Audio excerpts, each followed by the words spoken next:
स्वागत है आपको आपका अपना चैनल लर्न फास्ट ट्यूब पर। तो आज के इस वीडियो में हम एज के कुछ क्वेश्चंस करने वाले हैं।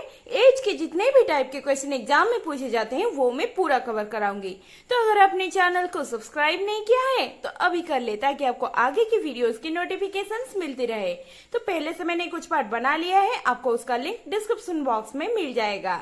तो वीडियो को एंड तक जरूर देखिए, क्योंकि आधा ज्ञान किसी काम का नहीं होता। चलिए वीडियो को शुरू करते हैं।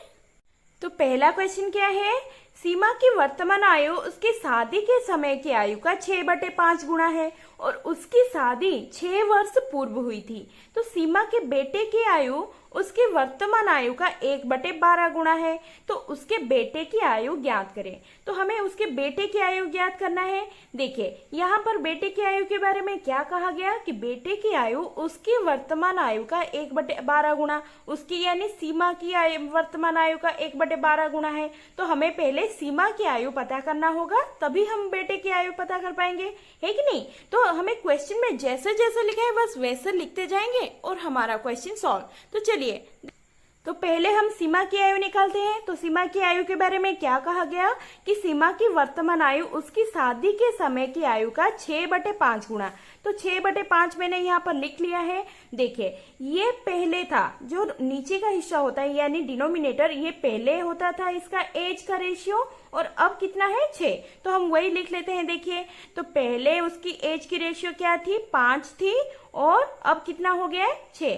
तो ये शादी के समय की रेशियो है और ये वर्तमान की रेशियो है, ठीक है। तो आपको बस फ्रैक्शन को क्या करना है, रेशियो में बदल लेना है। तो उसकी शादी कब हुई थी, देखिए उसकी शादी 6 वर्ष पूर्व हुई थी, ठीक है। यानी 5 रेशियो से 6 रेशियो होने में उसको कितना समय लगा, 6 वर्ष लगा, है कि नहीं।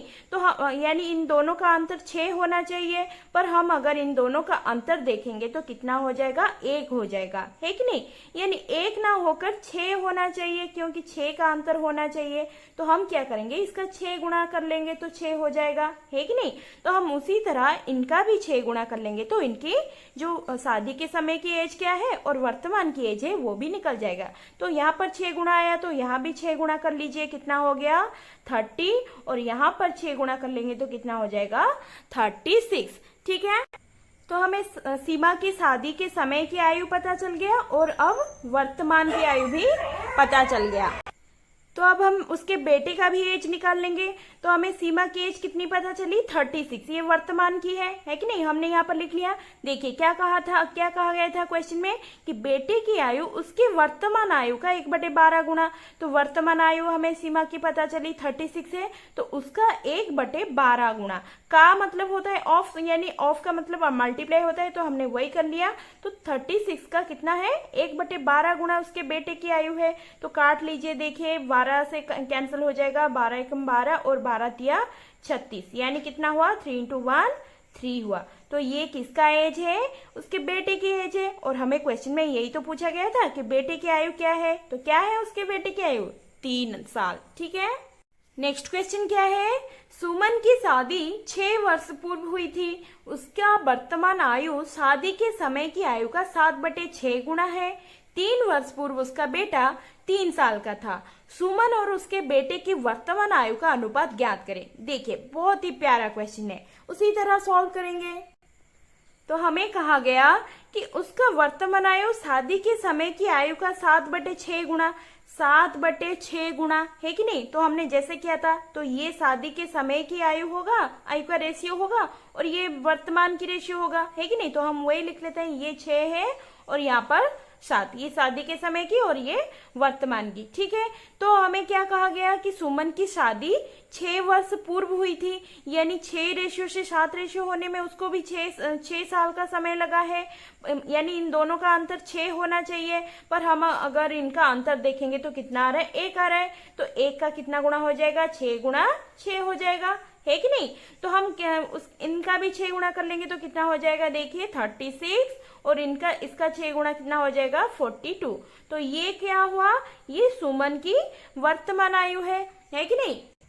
ये शादी के समय की है और ये वर्तमान की है। देखिए अब बेटे की निकाल लेंगे। तो बेटे के बारे में क्या कहा गया कि 3 वर्ष पूर्व उसका बेटा 3 साल का था। तो अब कितना होगा, देखिए कितने का होगा, 3 वर्ष पूर्व अगर 3 साल का था तो अब कितना हो जाएगा, 6 का हो जाएगा, है कि नहीं। तो ये उसके बेटे की वर्तमान आयु है और ये सुमन की वर्तमान आयु है। ठीक है, तो हमें कहा गया कि सुमन और उसके बेटे की वर्तमान आयु का अनुपात ज्ञात करें। तो सुमन के बारे में पहले कहा गया तो हम लिख लेंगे यहाँ पर सुमन की वर्तमान आयु कितनी है 42 और उसके बेटे की वर्तमान आयु कितनी है 6। ठीक है, तो अनुपात कर लीजिए किस में जाएगा, देखिए 6 में कैंसिल हो रहा है, 6 1 जार और ये 6 7 जार, तो क्या हो गया अनुपात 7:1। तो हमारा आंसर क्या हुआ 7:1। बहुत इजी है कि नहीं। नेक्स्ट क्वेश्चन क्या है, ए बी से 16 वर्ष बड़ा है परंतु बी की आधी आयु ए की 1/3 आयु के बराबर है। ए की वर्तमान आयु क्या है ये पता करना है हमें। ठीक है, देखिए क्वेश्चन में जैसे लिखा है वैसे लिखेंगे। हमें क्या कहा गया कि ए बी से 16 वर्ष बड़ा है। ठीक है, तो ए और बी का अंतर कितना होना चाहिए 16 होना चाहिए, क्योंकि ए बी से 16 वर्ष बड़ा है तो अंतर क्या हुआ 16 हुआ। फिर बाद में क्या कहा गया कि बी की आधी आयु ए की 1/3 आयु के बराबर है।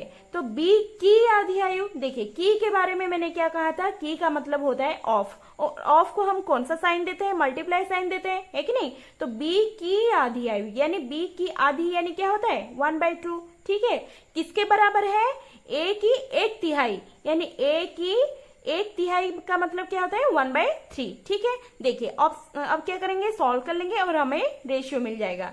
तो b का देखिए b इंटू क्या आएगा यहाँ पर, देखिए 2 नीचे है तो 2 नीचे ऊपर चला जाएगा इस साइड आकर, और यहाँ पर 3 नीचे है 3 इस साइड आकर ऊपर हो जाएगा। तो 3 को देखिए ऊपर मल्टीप्लाई कर लेंगे, 3 1 जार कितना हो जाएगा 3, और ए के साथ क्या लिखेंगे 2 इधर चला जाएगा तो 2 1 जार 2 हो जाएगा। ठीक है, देखिए अब b और a का रेशियो निकाल लेते हैं तो कितना हो जाएगा, b का क्या हो जाएगा इस साइड का 2 हो जाएगा और a का इस साइड का 3 हो जाएगा। ठीक है, तो हमें रेशियो मिल गया। तो a और b की रेशियो कितनी हुई, b की हुई 2 और a की हुई 3। ठीक है, तो हमें रेशियो मिल गया। अगर हम रेशियो के हिसाब से अंतर निकालते हैं, a का 3 रेशियो है और b का 2 रेशियो है, अंतर निकालते हैं तो कितना होता है 1 होता है कि नहीं। पर हमें इन दोनों के एज का अंतर कितना मिला था 16 मिला था। तो हम क्या करेंगे 1 को भी 16 बनाएंगे तो क्या करेंगे, इससे 16 मल्टीप्लाई करेंगे तो 16 हो जाएगा, है कि नहीं। तो अंतर का अगर 16 गुना करते हैं तो इसका भी तो 16 गुना करते हैं, तो कर लीजिए कितना हो जाएगा 48, और इसका भी 16 गुना कर लीजिए कितना हो जाएगा 32। ठीक है, तो हमें ए की एज मिल गई और बी की एज मिल गई। ठीक है, तो हमें किस बारे में पूछा गया था, किसके बारे में, ए की वर्तमान आयु के बारे में पूछा गया था। तो ए की वर्तमान आयु क्या हुई 48। ठीक है, बहुत इजी है कि नहीं। तो ये आपके लिए टास्क है, ये आप मुझे खुद सॉल्व करके कमेंट बॉक्स में जरूर बताएं। अगर आपको इस वीडियो से कोई भी डाउट है तो आप मुझे कमेंट बॉक्स में पूछ सकते हैं, मैं आपको वहां आंसर दे दूंगी। तो अगर आपने चैनल को सब्सक्राइब कर लिया है, आपको बहुत सारा थैंक्स, जिन्होंने नहीं किया है वो अभी कर ले। तो फिर मिलेंगे नेक्स्ट वीडियो में, तब तक के लिए stay safe and keep studying.